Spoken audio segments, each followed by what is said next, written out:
Level 1. The Junior Developer. You got the offer.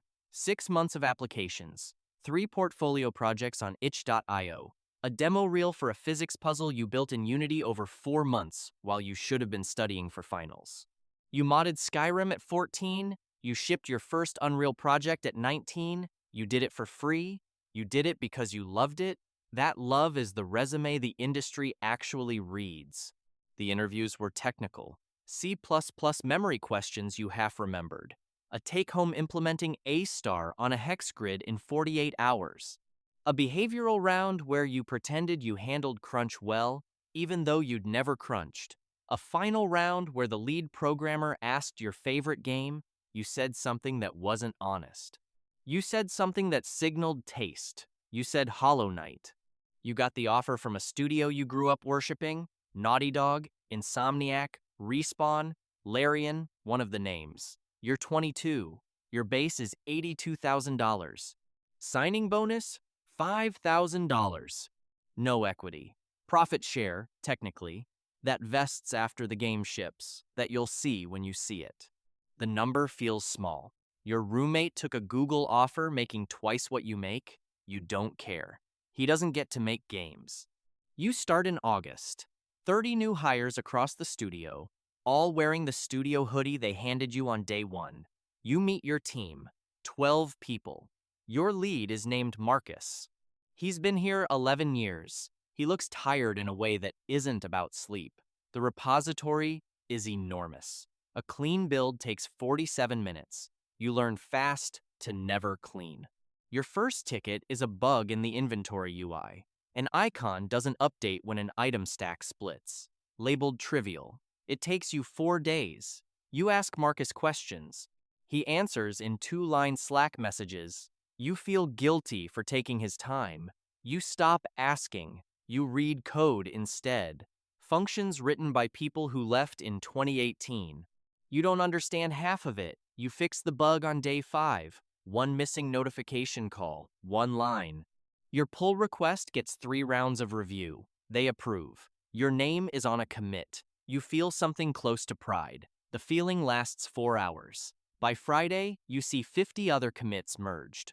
You are very replaceable. You know this. You're not afraid. This is the opportunity. 2 years, maybe 3. Ship 1 game. Get the credit. Move up. This is the plan. Everyone has this plan. You haven't been here long enough to know if the plan works. Level 2. The Game Developer. You survived year 1. You're 25. Your base is $98,000. A $7,000 milestone bonus tied to a vertical slice you helped ship. Profit share is theoretical until launch. The game won't ship for 2 more years. You own a feature now, not a system. The grappling hook. The lockpick minigame. The third companion's combat AI, something a player will notice for 14 seconds and never think about. You think about it constantly. In the shower, on the train, you fix bugs nobody knew existed, you add polish nobody asked for. You're the only person who really understands this feature.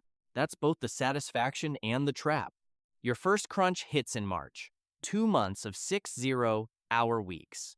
Marcus tells you it's optional. It's not optional. The leads stay until midnight. You stay until midnight.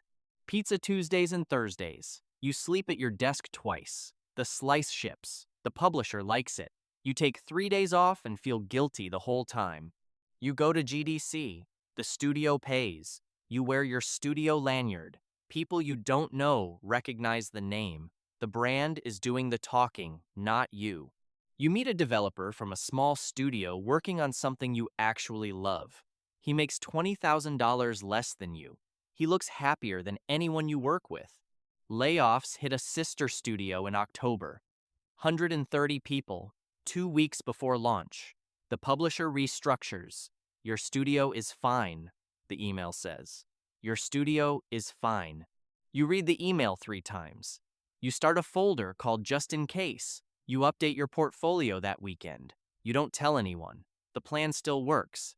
Get to senior. Then lead. Then maybe pitch your own thing. Level 3. The Senior Developer. Senior happened in your 4th year. You're 28. Your base is $138,000. Last cycle's milestone bonus was $14,000. Profit share on the ship title landed at $9,500 less than marketing got. More than QA. You stop comparing. You start to suspect that comparing is what breaks people here. You don't own a feature anymore. You own a system, the combat framework, the save system, the networking layer. Hundreds of people will touch it, most will misuse it. You write documentation nobody reads. You answer the same 5 questions on Slack every week. You consider building a bot. You don't have time. You never have time. The game shipped in March. 84 on Metacritic. Launch party at a venue downtown. The credits scrolled at the after party for 9 minutes. 800 names. Yours appeared in the third group from the top, alphabetical, between someone you've never met and someone who left 12 months ago. You couldn't find yourself for 10 seconds. You mentor a junior. His name is probably Jake. Boot camp, not CS. He's quick. He works too late. He apologizes when he asks questions. You remember being him. You're patient maybe 70% of the time. The sequel got greenlit in June. Same engine, different story. The trailer hits 14 million views. Your name is not in the trailer. Your work is in every frame. A startup studio reaches out in October. Founded by ex-Naughty Dog and ex-Riot. Lower salary, real equity, creative ownership. You take 3 rounds of interviews. You get the offer. You sit on it for 10 days. You decline. The brand is still working for you. The plan is still the plan. 2 more years. Your partner mentions the hours. You don't have a good response. You say next quarter will be better. Next quarter is when the milestone is. Next quarter is always when the milestone is. Level 4, the lead developer. Lead happened suddenly and took 3 years to arrive. You're 31. You stop tracking the hours. The number is too depressing. Your base is $172,000. Profit share landed at $24,000. Total comp around $215,000. Your friend at Google made twice that. You stopped doing that math 4 years ago. You start doing it again. You stop again. You don't write much code anymore. You review pull requests. You write design docs. You sit in meetings about feature scope. You sit in meetings about the meeting structure. You manage 7 engineers. You're supposed to unblock them, mentor them, ship deliverables, and pitch ideas to directors. The math doesn't work. The math has never worked at this level. Your team owns the traversal system in the sequel. You fought for it. In the design pitch a year ago, you won the fight. You're not sure if winning was right. You crunch in November. You crunch in February. You crunch in May. Your sleep schedule isn't a schedule anymore. It's a pattern of failures. The game launches in October at 87 on Metacritic. Reviewers mention your traversal system specifically. The community is split. There's a Reddit thread with 4,000 comments about a specific friction in the mechanic. You read it, you shouldn't have. You stop reading the subreddit. You don't actually stop. You read it on your phone in bed. Your partner notices. Layoffs in March. Not your studio. The whole industry. 11,000 inches a quarter. You write 3 recommendation letters in 1 weekend. 2 friends find new roles, 1 doesn't. Performance review says you're on track for principal. You're not sure if that's a promotion or a sentence. You stay. The plan has changed shape so many times you can't remember the original version. Get to senior, then lead, then principal, then director. Then you stopped writing the next step a while ago. Level 5. The principal developer. Principal happened in your 8th year. You're 35. Your base is $215,000. Last year's total comp landed at $290,000. The year before, $310,000. The variation is real. The lifestyle adjusted years ago. You manage 3 leads. You don't manage them. You influence them. That's the principal thing. Influence without authority. You write technical strategy documents. You debate other principles. Sometimes you win because you're right. Sometimes you win because you've been here longer. Sometimes you lose and the project ships in a way you know is wrong, and the post-mortem confirms you were right 9 months later. and nothing happens. Because nobody promotes the person who said, "I told you so." The studio gets acquired in your 9th year. Microsoft, Sony, Embracer, Tencent, EA, one of the names. The All Hands has slides about synergy, new HR portals, new mandatory training. People you hired 5 years ago start interviewing elsewhere. 2 of them leave. You don't sleep well that month. Stack ranking arrives in March. Bottom 10% managed out each cycle. Your team is small. You can't lose anyone. You spend a week running the numbers.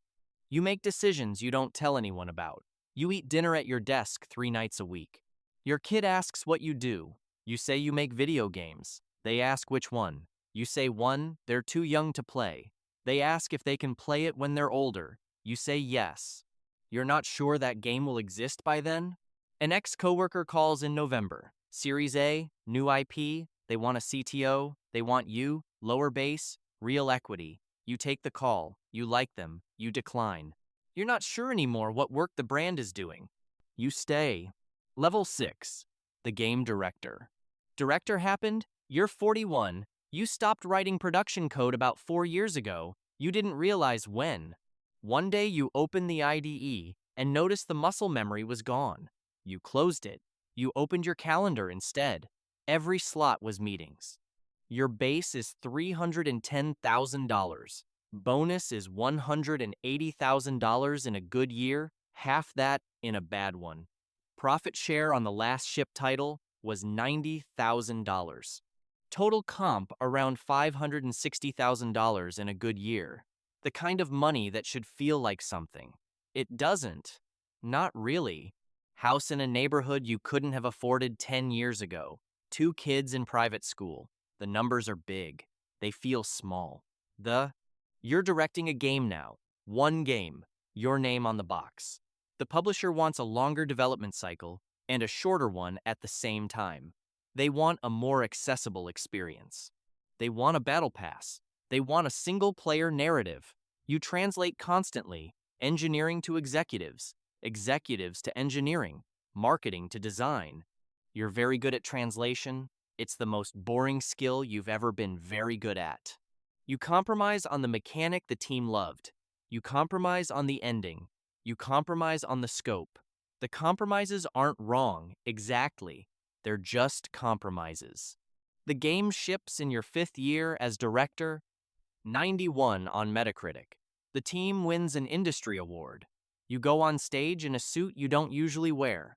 You thank the team. You thank the publisher. You thank your family.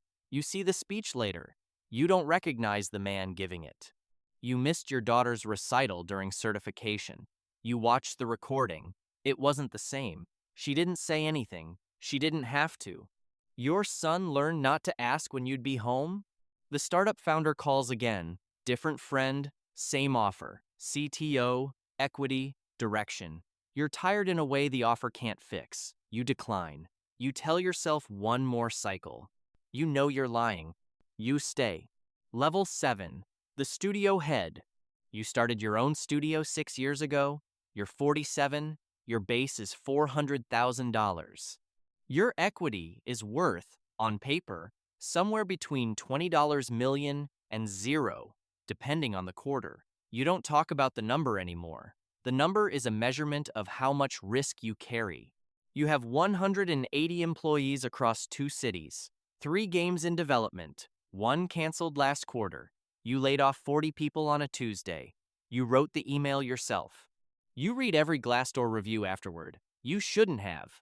Some are fair, some are cruel. Some are accurate in ways that hurt more than the cruel ones.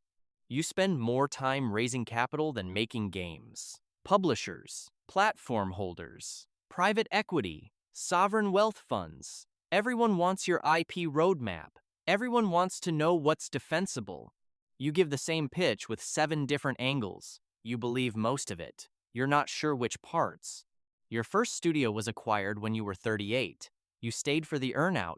You left after 3 years. You started this one with 2 friends. One of them left 2 years ago. He's running a competitor now. His studio just announced a game that looks like the game your team is building. You meet for coffee. It's friendly. It's not friendly underneath. You both know. You haven't written production code in 8 years. You miss it sometimes, most when you're between meetings. You don't say this. You know what it would sound like. You have everything the 2-year old with the Unity portfolio wanted. The studio name on the door is yours. Strangers come up to you at GDC. They tell you what your games meant to them. You tell them thank you. You mean it. You also feel something else under it that you don't have a name for. A daughter who used to leave drawings on your desk. She's in college now, studying anything except game design. A son in high school who plays competitive games but not yours. You asked once. He said yours were too slow. You spent 25 years climbing toward this. You're not sure if you climbed to something or away from something. You're not sure about much anymore.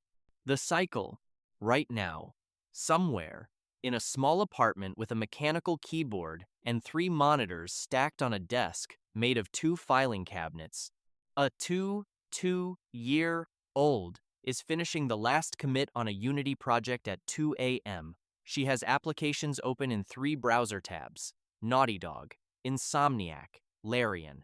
She has rebuilt her portfolio site 3 times this year. She has memorized every game director's name. She is very good at this. She is going to get the offer. She has a plan. 2 years, maybe 3. Ship 1 game, get the credit, move to a smaller studio, or pitch her own thing. Get the brand, build the resume, clean, simple, sensible. She gets the offer. She accepts before they finish the sentence. She doesn't know yet that the studio's name on her resume will matter for exactly 2 years before the studio doesn't exist anymore. She doesn't know that Crunch isn't a season. She doesn't know that the credits screen is the only place her name will appear, and most players will skip it.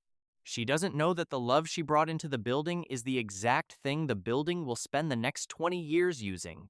She orders a new chair. She orders the studio hoodie before her start date because she can't help herself. She watches a documentary about the team that made the studio's last game. She sets up her home office.